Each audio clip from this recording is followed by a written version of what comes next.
नमस्कार मित्रों, हूँ परेश बारोट डिजिटल माध्यम पर आप सौનું हार्दिक स्वागत करूँ છું। આપણે પાઠ 18 વન્યજીવનો પરિચય આપણે જોયું।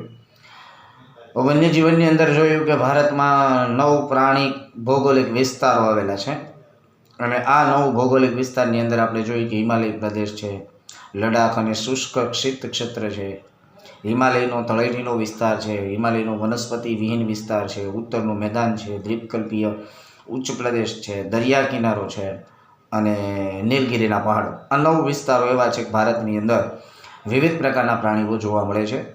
હવે આપણે જોયું કે હિમાલયની અંદર ઊંચા વિસ્તારો જે છે ત્યાં ખાસ કરીને આપણે જોયું કે હિમાલયની અંદર હિમદીપડા, પછી કાશ્મીરમાં જંગલી બકરી અને કસ્તુરી મૃગ, દક્ષિણ ભારતમાં તો કે જંગલી ભેંસ, મધ્ય ભારત અને પશ્ચિમ બંગાળની અંદર વાઘ, કચ્છના નાના રણની અંદર ઘુડખર અને મોટા રણની અંદર જે જળપ્લાવિત વિસ્તાર છે ત્યાં ગુજરાતનું રાજ્ય પક્ષી એટલે કે સુરખાબ એ જોવા મળે છે। પછી ઘાસભૂમિની અંદર એક લુપ્ત થતું પક્ષી એટલે ઘોરાડ, હવે તાજેતરની અંદર પુનઃ એની હાજરી જોવા મળી।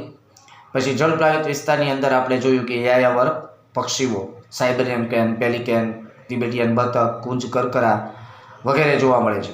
પછી પશ્ચિમ ઘાટના ગીચ જંગલની અંદર એક ઉડતી ખિસકોલી જોવા મળે। નિકોબાર ટાપુ પર એક નિકોબારી કબૂતર, કચ્છનો અખાત અને લક્ષદ્વીપ ટાપુ જે છે ત્યાં આપણે એમ કહી શકાય કે પરવાળા દુર્લભ જીવ એટલે કે જે દરિયાની અંદર ઓક્ટોપસ છે, જેલીફિશ છે, પછી ડુગાંગ છે, એવા જળચર પ્રાણીઓ આ પરવાળા ટાપુ ઉપર જોવા મળે છે। આ સિવાય સસ્તન વર્ગના પક્ષીઓ અને સરીસૃપ જીવો, રાજનાગ, સાપ, અજગર, પાટલા ઘો વગેરેની નોંધ આપણે અગાઉના લેક્ચરમાં લીધી। આ સિવાય વિવિધ પ્રકારની માછલીઓ, દળિયાઈ સાપ, ડોલ્ફિન, શાર્ક, ડુગાંગ અને ઓક્ટોપસ અને વેલ જેવી જીવસૃષ્ટિ જે છે આપણે અગાઉના લેક્ચરની અંદર આપણે ભણી ગયા, જેને અત્યારે આપણે થોડુંક યાદ અને રિવિઝન કરી નાખ્યું। ઓકે, તો હવે જે આપણે જોવાનું છે એ ખાસ કરીને જોઈએ તો ભારતના વૈવિધ્યસભર વન્યજીવનની વાત તો કરી। હવે આપણા જે જંગલ વિસ્તારો છે અને જ્યાં ખેતી થતી હોય એવા કૃષિ વિસ્તારો અને ગૌચર એટલે કે જે ગાયોને ચરાવવા માટેની જમીન, ખાસ ગામડાની અંદર આવી ગૌચર જમીન હોય છે અને જે પડતર જમીન હોય છે, તો આ વિસ્તારની અંદર ઘણી વખત આપણે ગામડાની આજુબાજુનો જે વિસ્તાર છે, ખેતી વિસ્તાર કે કૃષિ વિસ્તાર કે ગૌચર જમીન વિસ્તાર કે કોઈ પડતર જમીન, એની અંદર આપણે અનેક પ્રકારના જે વિહરતા પ્રાણીઓ કે પક્ષીઓ જોતા હોય છે। તો આપણે આજુબાજુની અંદર ગામડાની અંદર ખેતરમાં કે કૃષિ વિસ્તારમાં ગૌચર વિકાસની અંદર કે પડતર જમીનમાં કેવા કેવા પ્રાણીઓ જોઈએ છે? તો કે મિત્રો આપણને એક શિયાળ જોવા મળતું હોય છે, પછી વરુ જોવા મળતું હોય એટલે કે રીંછ, નીલગાય જોવા મળતી એટલે આપણે રોજ કહીએ છીએ રોજડા, હરણ જોવા મળતા હોય છે, નોળિયા, સસલા, જંગલી સુવર અને શેળો ખાસ કરીને કાંટાવાળો હોય છે। આપણે પ્રાણી સંગ્રહાલયની અંદર સુરતમાં તો આપણે આ શેળો જોવા મળી શકે।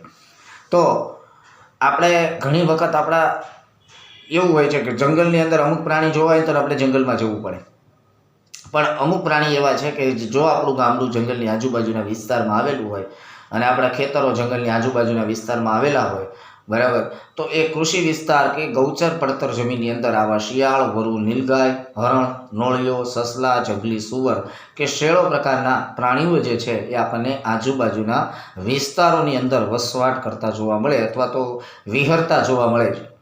બીજી વાત કરીએ, આ વિસ્તારોમાં વિવિધ પ્રકારના પક્ષીઓ પણ આપણને જોવા મળતા હોય છે અને પક્ષીઓની અનેક પ્રજાતિઓ છે, બરાબર છે, અને એમાં કોયલ, પોપટ, મોર, સુગરી, ઘુવડ, ચીબરી, પીળક, સમડી, કાબર, ઢોરબગલા, અનેક પ્રકારના આવા ઢોરબગલા આપણે ખાસ જોતા હોઈએ છીએ કે ગામડાની અંદર જે કંઈ પ્રાણીઓ જે છે, બરાબર, ગાય છે, ભેંસ છે, બળદ છે, એની ઉપર બેઠેલા હોય છે। પછી સમડી તો આપણને જોવા મળે છે કે એમ કહી શકાય કે એક પ્રકારનું એ સફાઈ કામદાર પક્ષી કહી શકાય। બાજ છે, સમડી છે, કાગડો છે, બરાબર, ગીધ છે, આ બધા સફાઈ કામદાર કહેવાય, જે પ્રાણીઓ મરી જાય, મૃત ઢોર છે એનું માંસ ખાતા હોય છે।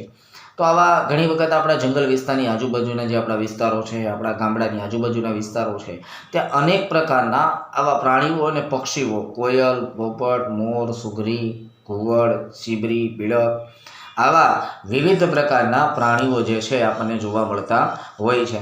તો મિત્રો અહીંયા આપણને જાણકારી માટે એક ટોપિક આપેલો છે અને જાણકારી માટેનો ટોપિક શું છે કે સારસ છે ને ભારતમાં જોવા મળતું સૌથી મોટું પક્ષી છે.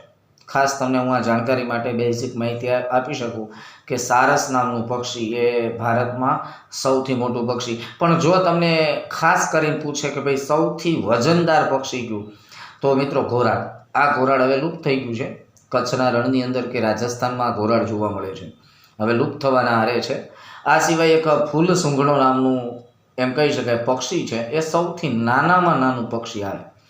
જો સૌથી મોટામાં મોટું જ્યારે પક્ષી આપણને જાણકારી માટે પૂછીએ તો સારસ, પણ સૌથી નાનામાં નાનું જો કોઈ પક્ષી હોય તો એ છે ફૂલ સૂંઘણો નામનું. બરાબર, એ ખાસ કરીને ખેતરનો જે આપણો કૃષિ વિસ્તાર છે એ વિસ્તારની અંદર આ ફૂલ સૂંઘણો નામનું આપણને ઘણી વખત જોવા મળે છે.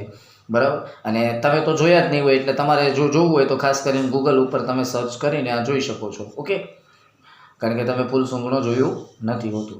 આ સિવાય વાત કરીએ તો ભારતમાં જોવા મળતું મિત્રો એક દક્ષિણનું બર્ડવિંગ એ સૌથી મોટું પતંગિયું છે. હવે પતંગિયાની અંદર મિત્રો અનેક પ્રકારની પ્રજાતિ આવે છે, અનેક પ્રકારની પ્રજાતિ. અને આપણે કોઈ બાગ બગીચાની અંદર, બરાબર, કોઈ કૃષિ વિસ્તારની અંદર આપણને પતંગિયાઓ જોવા મળે છે. પણ એમાં એક બર્ડવિંગ નામનું, બરાબર યાદ રાખજો, બર્ડવિંગ. સારસ એ સૌથી મોટું પક્ષી, ફૂલ સૂંઘણો એ સૌથી નાનું પક્ષી, અને બર્ડવિંગ જે છે એ સૌથી મોટું પતંગિયું છે. કેવું? સૌથી મોટું પતંગિયું. અને ભારતમાં જોવા મળતું સિરસ જેવલ નામનું જે પતંગિયું છે, સિરસ જેવલ, યાદ રાખજો, સિરસ જેવલ એ સૌથી નાનામાં નાનું પતંગિયું. તો પતંગિયામાં બે પ્રકારની પ્રજાતિ આપણે જોઈ, જે સૌથી નાની અને સૌથી મોટી. હવે મિત્રો આ તો વાત આપણે અહીં કરી કે ભાઈ આ પ્રકારની વિસ્તારોની અંદર આપણા ભારતની અંદર જોવા મળતા હોય છે. તો હવે જે આપણે ટોપિક ભણવાનો છે એની વાત કરીએ તો છે વન્યજીવોના સંરક્ષણની જરૂરિયાત. મિત્રો આજે એક સમય આવી ગયો છે કે આ વન્યજીવોનું સંરક્ષણ કરવું પડશે, કારણ કે વન્યજીવ છે એક આપણી આહાર કડીનો ભાગ છે. જો આ વન્યજીવ લુપ્ત થશે ને તો છેવટે આ સમગ્ર જીવસૃષ્ટિ ઉપર અસ્તિત્વ એમ કહી શકાય એનું જોખમ આવી જશે. અને છેલ્લે લટકતી તલવાર તો આપણા ઉપર છે જ, કારણ કે આ વન્યજીવો એક આહાર કડીનો ભાગ છે. આપણે જાણીએ છીએ કે કુદરતનો નિયમ છે, એક પ્રાણી બીજા પ્રાણીને મારીને ખાય છે. બરાબર, તો કોઈ પણ પ્રાણી હોય કે કોઈ પણ સૂક્ષ્મ જીવ હોય કે જેની આ સૃષ્ટિ ઉપર એક મહત્વની ભૂમિકા છે, જો એ લુપ્ત થશે તો એને ખાનારી પાછળની આખી પ્રજાતિ, જેમ કે તૃણાહારી પ્રાણી હોય, માંસાહારી પ્રાણી હોય, ઉચ્ચ માંસાહારી પ્રાણી હોય, બરાબર, આ બધી પ્રજાતિ લુપ્ત થઈ જાય અને છેલ્લે આપણા સુધી એ અસ્તિત્વ જોખમમાં મુકાઈ શકે. એટલે વન્યજીવોના સંરક્ષણની જરૂરિયાત શું કામ? કે આજે એવી કઈ પરિસ્થિતિ ઊભી થઈ છે કે આપણે વન્યજીવોનું સંરક્ષણ કરવું જોઈએ. અને મિત્રો એક સમય આવી ગયો છે, કારણ કે કદાચ આજથી 10 વર્ષ, 20 વર્ષ, 25 વર્ષ કે એક દાયકા પહેલાં જુઓ તમે, નજર નાખો તો એક સમય આપણા દેશની અંદર આપણા દેશની અંદર અનેક પ્રકારના વન્યજીવો જોવા મળતા. અને આજે એ સ્થિતિ જુઓ કે આજે માત્ર એ પ્રાણીઓ આપણી પાસે ગણ્યા ગાંઠ્યા છે, બહુ ઓછા, જવલે માત્રની અંદર કહી શકાય. ભૂતકાળ તરફ નજર દોડાવતા આપણને સ્પષ્ટ થાય કે છેલ્લા થોડા દાયકાની અંદર વન્યજીવોનું જે અસ્તિત્વ જે છે એ જોખમ તોડાઈ રહ્યું છે. એની પાછળ હું તો કહી શકું આ કાળો માથાળો માનવી જવાબદાર છે. આપણી એવી ઘણી બધી જાણે અજાણી પ્રવૃત્તિઓ કરીએ છીએ કે જેનાથી આ વન્યજીવો જે છે એનું અસ્તિત્વ જોખમ મુકાણું છે. આપણે ઘણી બધી એવી પ્રવૃત્તિ કરીએ, જેમ કે સડકો બનાવ્યા, બરાબર, પછી આવી બહુહેતુક યોજનાઓ બનાવી, પછી નહેરો કાઢી, આજે શહેરીકરણ થયું, વસ્તી વધારો થયો. આ બધાના કારણે એમ કહી શકાય જંગલોનો વિનાશ થયો. અને આ જંગલના વિનાશ થવાના કારણે એ જંગલો કે જેમનું પ્રાણીઓનું ઘર હતું, નિવાસ સ્થાન હતું, અને જે માનવીએ છીનવી લીધું. એટલે આ પ્રાણીઓ બેઘર બન્યા, જેને આપણે નિરાશ્રિત કહેશું, કે જેની પાસે આશ્રય નથી. આજે જાણીએ છીએ કોઈ પક્ષી હોય, બરાબર, જ્યારે જંગલની અંદર આપણે અનેક પ્રકારના માળાઓ જોઈએ છે, ત્યારે જંગલ લુપ્ત થઈ જાય ને ત્યારે એ કેટલીક પ્રજાતિઓ જે છે પક્ષીઓની લુપ્ત થઈ જાય. આજથી 100 વર્ષ પહેલાં મિત્રો યાદ રાખજો, વાઘ હજારની સંખ્યાની અંદર જોવા મળતા. એક સમય હતો કે ભારતની અંદર હજારોની સંખ્યામાં વાઘ જોવા મળતા. તો આજે આપણા વન અને પર્યાવરણ મંત્રાલય દ્વારા જે 2014ની અંદર જે આંકડામાં આપવામાં આવેલા છે, તો આજે વાઘ કેટલા છે? પહેલાં હજારો હતા, તો આજે માત્ર મિત્રો 2226 વાઘ છે. અને ખરેખર સરકારે પગલાં લીધા એટલે આ વાઘ વધ્યા. 1972 સુધી આપણા ભારતનું પ્રાણી સિંહ હતું, તમને ચોખવટ કરી દઉં, 1972 સુધી. અને 1973માં સરકારે રાષ્ટ્રીય પ્રાણી વાઘને ઘોષિત કર્યું. આની પાછળનું કારણ શું હતું?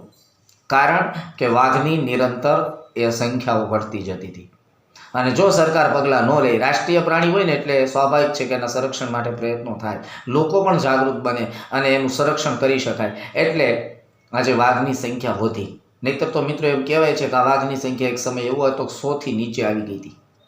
પણ સમયસર સરકારે પગલાં લીધા એટલે આજે 2226 જેટલા વાઘ છે. કેટલા છે? 2226. એક સમય હજારો હતા.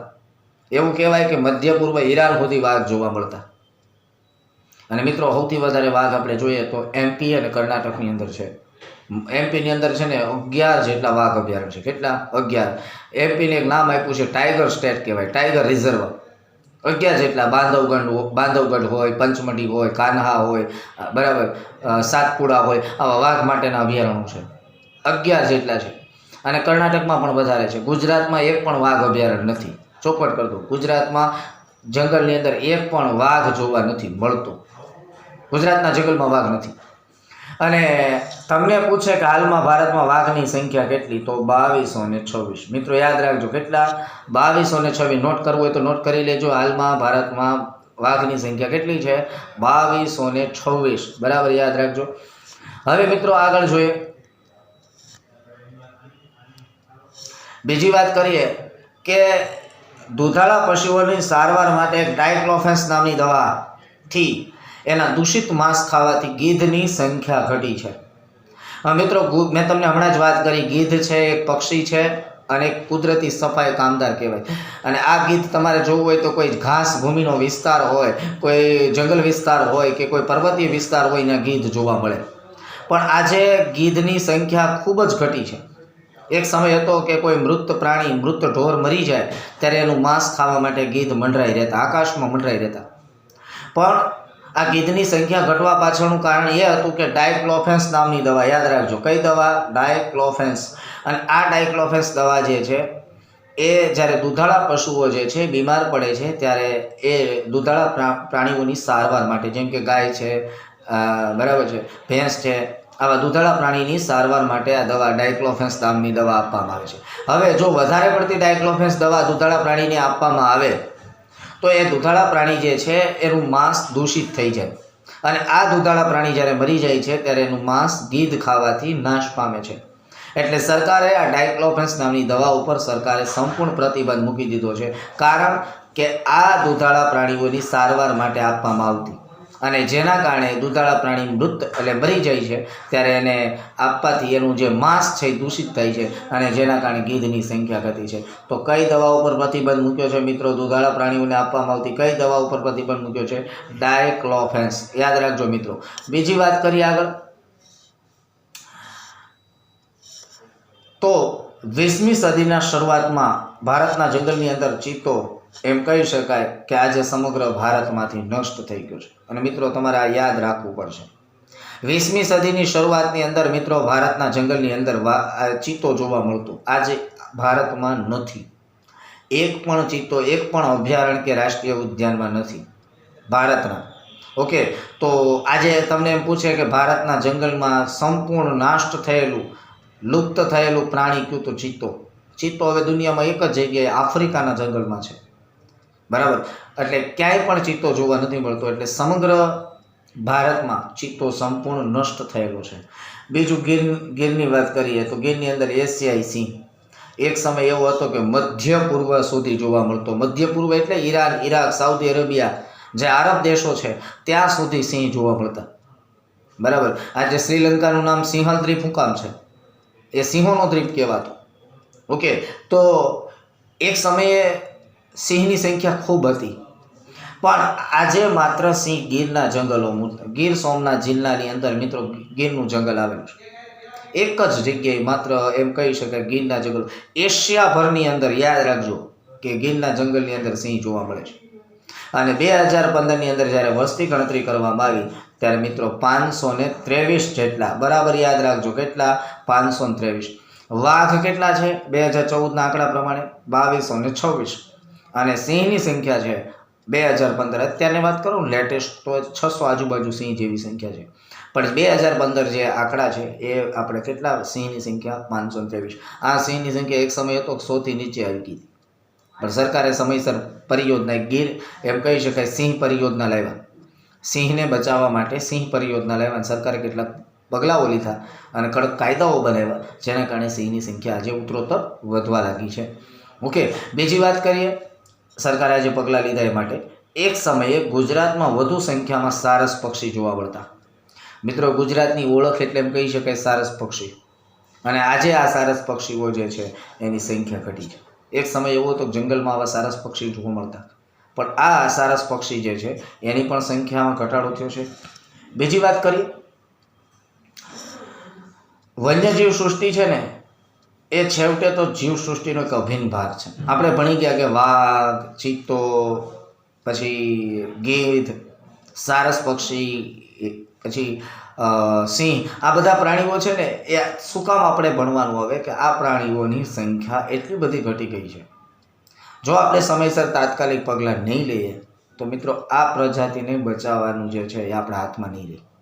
એક સમય એવો આવશે કે ખાલી માત્ર એમ કહી શકાય કે ચિત્રોની અંદર કે ફોટાની અંદર કંડારેલા જોવા મળશે.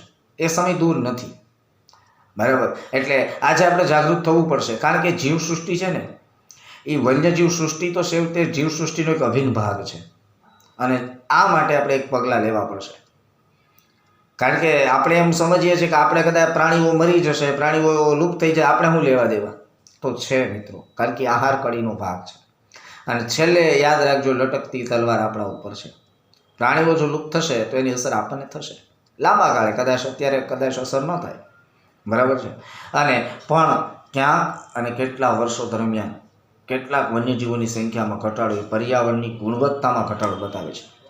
મિત્રો આજે આપણે જાણીએ છીએ ને કે કેટલાક પ્રાણીઓ લુપ્ત થાય છે, એ પર્યાવરણની ગુણવત્તા બતાવે છે કે એમાં ઘટાડો થઈ ગયો છે. કારણ કે દરેક જંગલ હોય, પ્રાણી હોય, જમીન હોય, જળ હોય, ખનિજ હોય, આ બધું છે ને એ કુદરતી સંસાધન કહેવાય છે. અને જ્યારે એનો વધારે પડતું દોહન થઈ જાય ત્યારે મિત્રો છેવટે એ પર્યાવરણની ગુણવત્તામાં ઘટાડો કરે છે. અને આ બાબતે આપણે ચિંતા છે કે ગુજરાતના પર્વતીય વન વિસ્તારની અંદર એક શામ રંગનું ગરુડ જોવા મળતું. શામ એટલે કાળા રંગનું ગરુડ. અને આ શું કામ ખબર, તમે પાવાગઢ છે, અંબાજી છે, જુનાગઢ છે, આવા પર્વતીય વિસ્તારની અંદર આ શામ ગરુડ જોવા મળતું. અને તમને ખબર છે કે ગરુડ એટલે ભગવાન વિષ્ણુનું વાહન કહેવાય, બરાબર. અને આ શામ રંગનું ગરુડ જે છે એ હવે ભાગ્યે જોવા મળે છે. એટલે ગુજરાતમાં શામ રંગનું ગરુડ એ લુપ્ત થવાના આરે છે. વિજયનગર તાલુકાની અંદર એક ચિલોત્રો નામનું એક રંગબેરંગી પક્ષી આવે, અદ્ભુત પક્ષી છે, હવે ભાગ્યે જ જોવા મળે છે. સાબરકાંઠા આપણો જિલ્લો છે ને એમાં વિજયનગર તાલુકો છે, ત્યાં પોલો ફોરેસ્ટ આવેલું, પોલો ફોરેસ્ટ. અને એ પોલો ફોરેસ્ટમાં આવા ચિલોત્રો નામના પક્ષીઓ જોવા મળતા. વિજયનગર તાલુકો મિત્રો ખાસ યાદ રાખજો, વિજયનગર તાલુકો. અને પર્વતીય વિસ્તારમાં શામ રંગનું ગરુડ, યાદ રાખજો, પર્વતીય વિસ્તારમાં શામ નામનું. કઈ દવા ઉપર પ્રતિબંધ મૂક્યો છે તો યાદ કરો, ડાયક્લોફેન્સ નામની દવા. સિંહની સંખ્યા કેટલી હતી, 523. હાલમાં કેટલી છે, 2015 આંકડા પ્રમાણે 523. અને વાઘની કેટલી છે યાદ કરો, 2226. ક્લિયર? ચાલો, વિજયનગર તાલુકો યાદ રાખજો. કયો પક્ષી? ચિલોત્રો. આજે ભાગ્ય નજર આપણને જોવા મળે છે. હવે વાત કરીએ આપણે આગળ કે આપણે જે પ્રાણીઓને મારી નાખ્યા છે, એની હત્યાઓ કરી નાખી છે, એનો શિકાર કર્યો છે. આપણે જાણે કદાચ આપણે શિકાર ન કરતા હોય તો આપણે એવી પ્રવૃત્તિ કરીએ છીએ જે શિકાર જેવી જ છે. શું કામ કે જંગલોનો વિનાશ કર્યો તો પ્રાણીનો વિનાશ કર્યો, એમ સમજી લો. માનવીની અસીમિત લાલચ અને પ્રગતિની દોડમાં પર્યાવરણનું એક અસંતુલન પેદા થયું છે. અને મિત્રો એના માઠા પરિણામો હવે ભોગવવા પડે, સ્વાભાવિક છે. આજે વરસાદ નથી પડતો, જંગલોનો વિનાશ કર્યો છે, આડેધડ પ્રાણીઓનો નાશ કર્યો છે, આજે મિત્રો તમને ખબર છે કેટલાક દવા બનાવવા માટે પ્રાણીઓને મારી નાખવામાં આવે છે. આગળ મેં તમને વાત કરી હતી ગયા લેક્ચરમાં, એક શીંગી ગેંડો કેન્સરની દવા બનાવવા માટે વપરાય. એક આંધળું ચાકડું આવે, આંધળું ચાકડું એટલે ધામણ કહેવાય, ધામણું. આજે એ પણ કેન્સરની દવા બનાવવા માટે વપરાય છે, બરાબર છે. બીજા ઘણા બધા સારવાર, કસ્તુરી નામનું મૃગ જે છે એની કસ્તુરી અત્તર બનાવવા વપરાય છે. આવા ઘણા પ્રાણીઓ જે છે જે રોગ મટાડવા માટે ઔષધિ તરીકે વપરાય છે, તો મારી નાખવામાં આવે છે. અને જ્યારે આપણી આવી લાલચ હોય, આપણી પ્રગતિની દોડ હોય અને એનાથી શું થયું છે, પર્યાવરણની અંદર અસંતુલન પેદા થયું છે અને પર્યાવરણની અંદર માઠા અસરો શરૂ થયા છે. અને સ્વાભાવિક છે, વન્યજીવો છે એનું જતન અને સંવર્ધન માટે જો યોગ્ય પગલાં નહીં લઈએ મિત્રો, બરાબર યાદ રાખજો, કારણ કે આપણે પગલાં લેવા પડશે. અને જો પગલાં નહીં લઈએ તો કદાચ આગામી દિવસો મેં તમને વાત કરી એમ કે એક સમય એવો દૂર નથી કે આપણને ચિત્રોની અંદર એમ કહી શકાય, ફોટાઓની અંદર આ પ્રાણીઓ જોવા મળે. ભાવિ પેઢીને બતાવવાનો વાર આવે, આપણી પછીની પેઢીને બતાવવા પડશે જો આ ચિત્તો આપણા જંગલમાં હતો, જો આવો ચિત્તો હતો. અને એ સમય આવી ગયો ને કે ચિત્તો આજે આપણા જંગલમાં છે જ નહીં. ક્લિયર? હવે મિત્રો કેટલાક પ્રકારના તમને અભયારણ્યો આપ્યા છે અને નામ આપણે જોઈએ અને હું નકશા સાથે તમને બતાવું કે એક તો કાજીરંગા. કાજીરંગા છે ને ખાસ કરીને આપણે ભણી ગયા એક શીંગી ગેંડા માટે. તો મિત્રો કાજીરંગા આવે ક્યાં, એક એક ટોપિક સાથે આપણે જોવાનું છે, એટલે મૂંઝાવાની જરૂર નથી. ઓકે, અહીં કાજીરંગા બ્રહ્મપુત્ર નદીના કાંઠે કાજીરંગા એક શીંગી ગેંડા માટેનું અભયારણ્ય છે. ઓકે, અને આ સિવાયના જંગલી ભેંસે જોવા મળે, હરણ જોવા મળે. થરનું રણ રાજસ્થાનમાં મિત્રો અહીં આવશે. થરનું રણ આપણે થરપાકરનું રણ આવે છે, બરાબર છે. જ્યાં રણનું વરુ, રણની બિલાડી, સાંભળજો, રણનું વરુ એટલે રણનું રીંછ આવે, રણની બિલાડી આવે. બિલાડીમાં ઘણા પ્રકાર આવે, જળ બિલાડી આવે, જંગલી બિલાડી આવે, રણ બિલાડી આવે અને ઘોરાડ. મિત્રો આ ઘાસ ભૂમિના વિસ્તારોમાં જોવા મળતો, એમ રાજસ્થાનના થરના રણમાં પણ આ ઘોરાડ જોવા મળે છે. પછી છે મિત્રો કાન્હા, એમપીની અંદર આવેલું કાન્હા. કાજીરંગા ક્યાં આવશે? અસમમાં આવે. જો હું તમને અહીંયા ટોપિક ટપકા સાથે બતાવવા જાઉં છું નકશાની અંદર, એટલે તમને યાદ પણ રહેશે. થરપાકરનું રણની અંદર મિત્રો યાદ રાખજો, રણનું વરુ, રણની બિલાડી અને ઘોરાડ. અને કાન્હા ક્યાં આવે? તો મધ્યપ્રદેશની અંદર આવે, એમપીમાં, અહીંયા કાન્હા. અને વાઘ અને સાબર, સાબર એક હરણની પ્રજાતિ છે, સાબર જાતનું હરણ આવે છે. હવે ગીર રાષ્ટ્રીય ઉદ્યાન તો તમને તો આવડવાનું છે. ગીર રાષ્ટ્રીય ઉદ્યાન કહે તો આપણું ગુજરાતમાં અહીં, બરાબર. આમ કદાચ આપણે બતાવીએ તો ગીર રાષ્ટ્રીય ઉદ્યાન તમે જો આવી રીતે બતાવી શકો, બરાબર. ગીર રાષ્ટ્રીય ઉદ્યાન બતાવી શકો કે ગીર રાષ્ટ્રીય ઉદ્યાન ક્યાં આવે, તો કે ગીર રાષ્ટ્રીય ઉદ્યાન અહીં આવશે. ક્લિયર? અહીં ગીર રાષ્ટ્રીય ઉદ્યાન આવશે, આપણે ગીર સોમનાથ જિલ્લો. પછી વેળાવદર રાષ્ટ્રીય ઉદ્યાન. ગીર રાષ્ટ્રીય ઉદ્યાન સિંહ માટે છે. આ સિવાય દીપડા અને ચિત્તલ, ચિત્તલ એટલે હરણની પ્રજાતિ છે.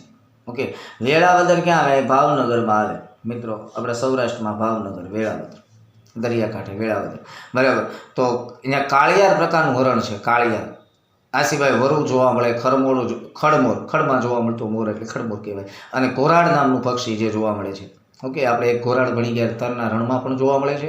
બીજું કેવલાદેવ, ભરતપુર, રાજસ્થાન. કેવલાદેવ પૂછે એટલે મિત્રો રાજસ્થાનમાં આવી જાઓ. કેવલાદેવ રાષ્ટ્રીય ઉદ્યાન કહેવાય, રાજસ્થાનમાં ભરતપુર ખાતે આવેલું છે.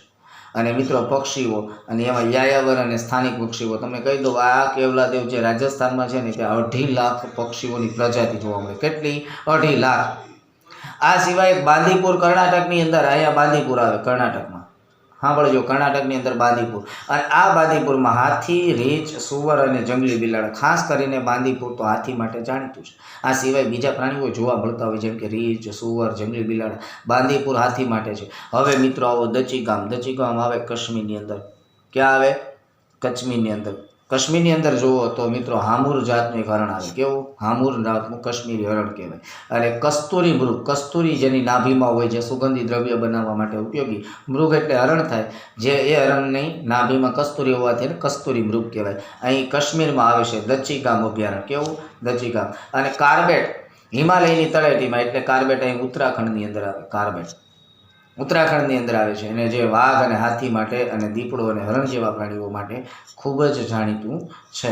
તો મિત્રો અહીં આપણે પ્રાણીઓ જે છે એના એક તમે જો નકશાની અંદર આપેલા છે, એના તમે જોઈ શકો છો. આપણે એક એક જોઈએ. ઓકે, દચીગામ જો કાશ્મીરમાં છે. ક્યાં છે? કાશ્મીરની અંદર દચીગામ છે, તમે જોઈ શકો છો, બરાબર. કાશ્મીરની અંદર દચીગામ છે. ઓકે, રાજાજી, રાજાજી હિમાચલ પ્રદેશમાં કાર્બેટ હાથી અને વાઘ માટેનું છે. રાજસ્થાનમાં 3 છે, યાદ રાખી લેજો. રાજસ્થાનમાં એક સારિસ્કા રણ માટેનું છે, કેવલાદેવ પક્ષી માટેનું છે, રણથંભોર આપણે રણનું વરુ, રણનું રણબિલાડી, ઘોરાડ જેવા. પછી ચંદ્રપ્રભા છે ને, ચંદ્રપ્રભા એ યુપીની અંદર આવશે, એ વાઘ માટે છે. પછી કાજીરંગા આસામમાં, મેં તમને કીધું બ્રહ્મપુત્રાના દલદલીય વિસ્તારમાં એક શીંગી ગેંડો છે, બરાબર છે, એના માટે જાણીતું છે. હવે આવે નીચે મિત્રો, તો આ નીચે વાત કરીએ. ગુજરાતમાં નળ સરોવર કીધું છે. નળ સરોવર ક્યાં આવે? તો અમદાવાદ જિલ્લામાં આવે, યાદ રાખજો. વેળાવદર ક્યાં આવે? તો ભાવનગરમાં આવે વેળાવદર. અને ગીર ક્યાં આવે? તો આપણે ગીર સોમનાથ જિલ્લામાં આવે. તો આ માટે નળ સરોવર અભયારણ્ય છે વેળાવદર ભાવનગરની અંદર છે, અને ગીર રાષ્ટ્રીય ઉદ્યાન ક્યાં છે? ગીર સોમનાથ જિલ્લામાં. અને જો અહીંયા તમને એક આપ્યું છે કાન્હા, એમપીની અંદર આવે, વાઘ માટે જાણીતું છે. આ તડોબા છે ને, તડોબા એ મહારાષ્ટ્રમાં આવે, વાઘ માટે જાણીતું છે. આ સિમલીપાલ છે, સિમલીપાલ અગત્યના હું તમને ખાસ ધ્યાન દોરાવું છું. સિમલીપાલ ઓડિશાની અંદર આવશે, મોર માટે ખાસ છે. એતુર નાગરમ જે છે તેલંગાણાની અંદર આવશે, એતુર નાગરમ તેલંગાણાની અંદર. અને દક્ષિણ ભારતમાં આવો તો મિત્રો, દક્ષિણ ભારતમાં ખાસ કરીને તમે યાદ રાખજો, એક બાંદીપુર છે અને એક મધુમલાઈ. આ બાંદીપુર એટલે હાથી માટેનું છે, મધુમલાઈ જે છે એ હાથી માટેનું છે. નીચે કેરળમાં પેરિયાર પણ આવેલું છે, પેરિયાર એ પણ હાથી માટેનું છે. તો મિત્રો અહીં આપણે કેટલાક ભારતના વન્યજીવો જે છે એનું સંરક્ષણ કરવાની જરૂરિયાત ઊભી થઈ છે. શું કારણ કે આ પ્રાણીઓ લુપ્ત થાય છે. હાથી હોય, વાઘ હોય, ચિત્તો હોય, ઘોરાડ હોય, બરાબર છે, ગીધ હોય, સારસ પક્ષી હોય, પછી ચિલોત્રો પક્ષી હોય, શામ રંગનું ગરુડ હોય, જે આપણે લેક્ચરની અંદર ભણ્યા. તો મિત્રો ખાસ આ પ્રાણીઓ જે છે એના સંરક્ષણની જરૂરિયાત આવી ઊભી છે.